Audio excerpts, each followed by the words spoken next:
আমার ভাইরা, হযরত মুসা আলাইহিস সালাতু ওয়াস সালাম আল্লাহ রাব্বুল আলামিনের সঙ্গে সাক্ষাতের জন্য রওনা করলেন তুর পাহাড়ে।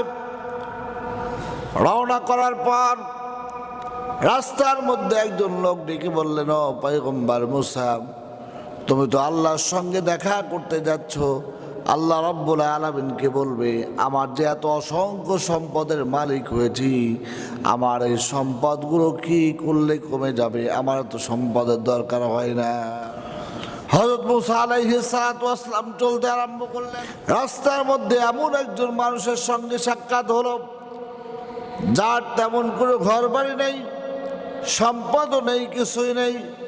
তিনি ডাক দিয়ে বললেন, ও পয়গম্বর মুসা, তুমি তো আল্লাহর সঙ্গে দেখা করতে যাচ্ছ, কথা বলতে যাচ্ছ, আল্লাহ রাব্বুল আলামিনকে বলবে, রাব্বুল আলামিন অমুক ব্যক্তিকে আপনি সম্পদ দেন নেই, কি করলে সম্পদ বাড়বে, এই কথাটা আমার কথাটা আল্লাহকে একটু জানায় দিবে। মুসা আলাইহিস সালাতু ওয়াস সালাম বললেন, ঠিক আছে। আবার যখন সামনে অগ্রসর হলেন, কিছু দূর যাওয়ার পর এমন একজন মানুষের সঙ্গে সাক্ষাৎ হলো যেই মানুষের হাত নেই, পা নেই, শুধুমাত্র একটি গোস্তের টুকরার মতো। হযরতে মুসা আলাইহিস সালাতু ওয়াস সালামকে ডাক দিয়ে বললেন, তুমি তো আল্লাহর সঙ্গে সাক্ষাতের জন্য যাচ্ছ, আল্লাহ রাব্বুল আলামিনকে বলবে আল্লাহ পাক আমাকে কেন বানিয়েছে। মুসা আলাইহিস সালাতু ওয়াস সালাম আল্লাহর সঙ্গে কথা বললেন। পয়গম্বর মুসা আলাইহিস সালাতু ওয়াস সালাম প্রথম ব্যক্তির সঙ্গে সাক্ষাৎ হলো।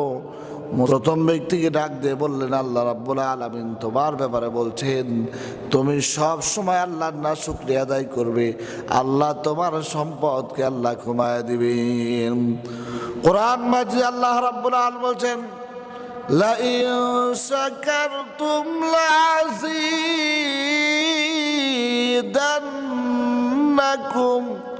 ওয়া লা ইন কাফারতুম ইন্না আযাবি লাশাদীদ। আল্লাহ রাব্বুল আলামিন বলছেন, লা ইন শাকারতুম লাযীদান্নাকুম, তোমরা যদি আমার শুকরিয়া আদায় করো, আমি আল্লাহ রাব্বুল আলামিন তোমাদের নিয়ামত সমূহকে বাড়িয়ে দেব। ওয়ালা ইন কাফারতুম, আর যদি তোমরা অস্বীকার করো, ইন্না আযাবি লাশাদীদ, আমি আল্লাহ রাব্বুল আলামিন তোমাদের জন্য কঠিন আযাবের ব্যবস্থা রেখে দিয়েছি।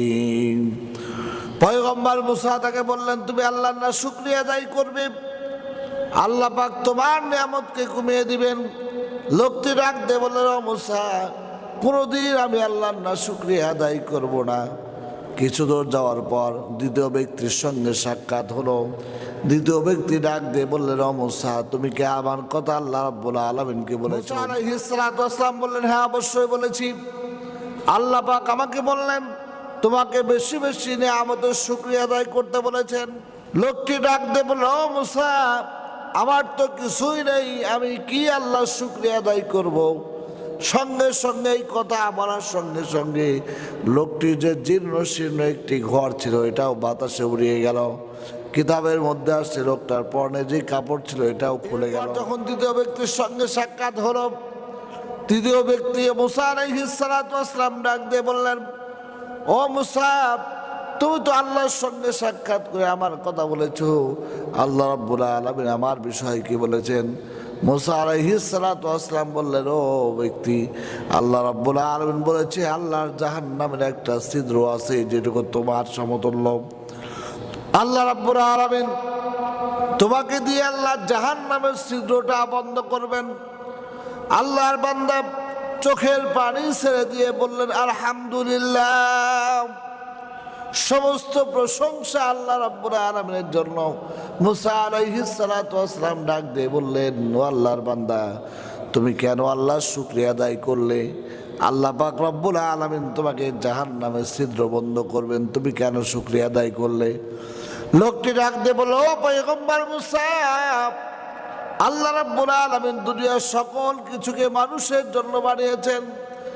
আসমান বানিয়েছেন মানুষের জন্য, জমিন বানিয়েছে মানুষের জন্য, তরলতা গাছপালা সব বানিয়েছে মানুষের জন্য।